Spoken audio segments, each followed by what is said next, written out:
आज हम लोग मगध साम्राज्य का उत्थान के से संबंधित जितने भी एमसीक्यू हैं उनको देखेंगे एक ट्रिक के माध्यम से। Welcome to my channel, my name is Nilesh और स्वागत करते हैं आपके अपने प्रिय चैनल एक्सपर्ट्स कंपटीशन में। दोस्तों, ये प्रश्न प्राचीन भारत में साम्राज्यवाद की शुरुआत और विकास का श्रेय किसे दिया जाता है? तो यह श्रेय दिया जाता है मगध वंश को। तो यहाँ पे मगध राइट आंसर हो जाएगा। नेक्स्ट क्वेश्चन देखते हैं कि मगध राज की प्रारंभिक राजधानी कहाँ थी? तो मगध राज की प्रारंभिक राजधानी गृहवज्र, जिसे राजगृह या राजगृह भी कहा जाता है। यहाँ पे ए जो है वो राइट आंसर हो जाएगा। नेक्स्ट क्वेश्चन देखते हैं। महाभारत और पुराणों के अनुसार मगध का सर्वप्रथम राजवंश क्या था? तो यहाँ पे बृहद्रथ वंश जो था वह मगध का सर्वप्रथम राजवंश था और इसके संस्थापक बृहद्रथ थे, जो वसु के पुत्र थे और बृहद्रथ का पुत्र जरासंध हुआ। चलिए नेक्स्ट क्वेश्चन देखते हैं। मगध जनपद का संस्थापक कौन था? अब मगध जनपद का जो संस्थापक जो था वह बृहद्रथ तथा जरासंध था।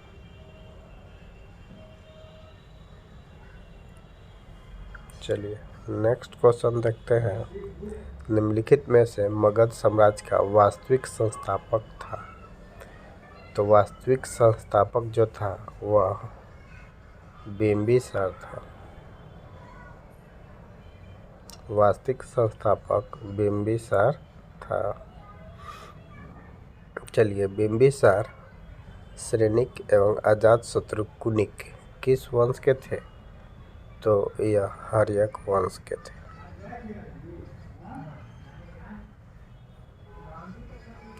मगध साम्राज्य का उत्कर्ष शुरू हुआ। तो यह उत्कर्ष शुरू हुआ बिंबिसार के शासनकाल में। मगध साम्राज्य का उत्कर्ष शुरू हुआ। बिंबिसार ने किस राजकुमारी के साथ विवाह किया था? तो बिंबिसार ने कौशल देवी, चेलना और खेमा तीनों के साथ विवाह किया था। उपयुक्त सभी आंसर हो जाएगा। बिंबिसार ने ब्रह्मदत्त को पराजित कर कौन सा राज्य पर विजय प्राप्त की? तो यह अंग पर। बिंबिसार ने ब्रह्मदत्त को पराजित कर अंग को पर विजय प्राप्त की। हर्यक वंश का द्वितीय शासक कौन था?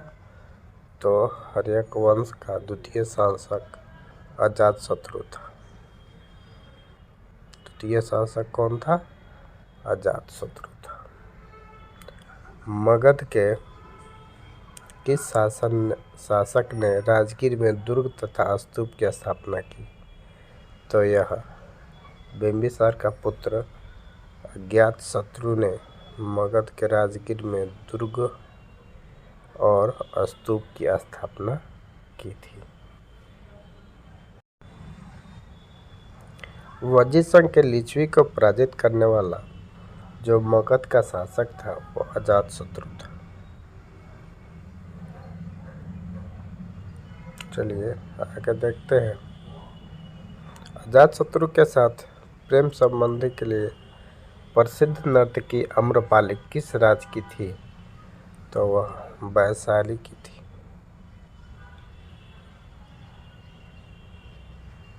आगे देखते हैं। शत्रु ने किस राज्य के साथ युद्ध में सर्वप्रथम रथ, मूसल तथा महाशिलाकंटक नामक हथियारों का प्रयोग किया था? तो यह लिच्छवी के साथ युद्ध के दौरान यह दो हथियार रथ, मूसल और महाशिलाकंटक अजातशत्रु ने उपयोग किया था। आगे देखते हैं प्रथम मगध साम्राज्य किस शताब्दी में उदय हुआ? तो यह 6ठी शताब्दी में उदय हुआ। यहाँ पे 6ठी शताब्दी है, वह राइट आंसर हो जाएगा। आगे देखते हैं पाटलिपुत्र नगर की स्थापना किस शासक द्वारा की गई? तो पाटलिपुत्र की जो स्थापना जो है उदयन द्वारा की गई थी।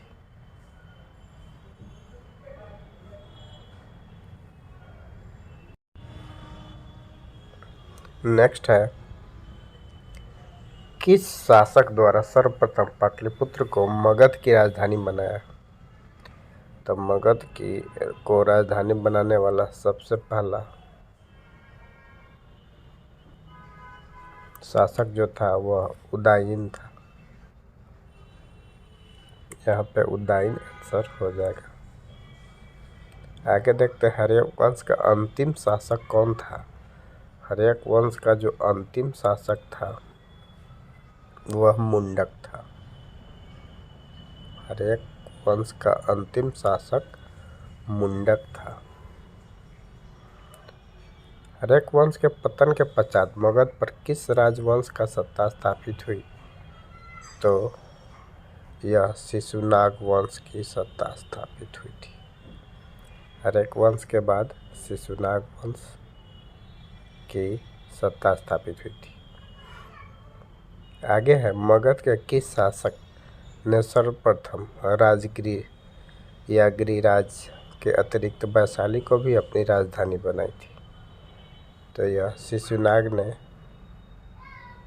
अपनी राजधानी वैशाली भी बनाई थी। चलिए नेक्स्ट क्वेश्चन देखते हैं। अगला है कि किस शासक ने पाटलिपुत्र को फिर से राजधानी बनाया और तब से मगध साम्राज्य की राजधानी पाटलिपुत्र ही बनी रही? तो यह कालाशोक।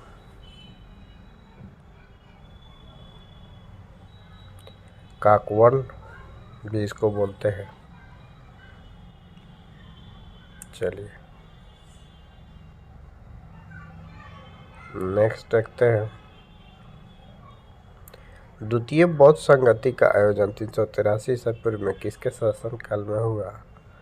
तो यह कालाशोक के शासनकाल में हुआ। द्वितीय बौद्ध संगति का आयोजन 383 ईस्वी में कहाँ हुआ था? तो द्वितीय का आयोजन वैशाली में हुआ था। पहला का आयोजन गिरिब्रज, दूसरे का जो वैशाली में हुआ था। द्वितीय बौद्ध संगति की अध्यक्षता किसने की थी? तो यह सबकमीर या सर्वकामनी ने की थी। यहाँ पे ए राइट आंसर हो जाएगा। नंद वंश का संस्थापक था।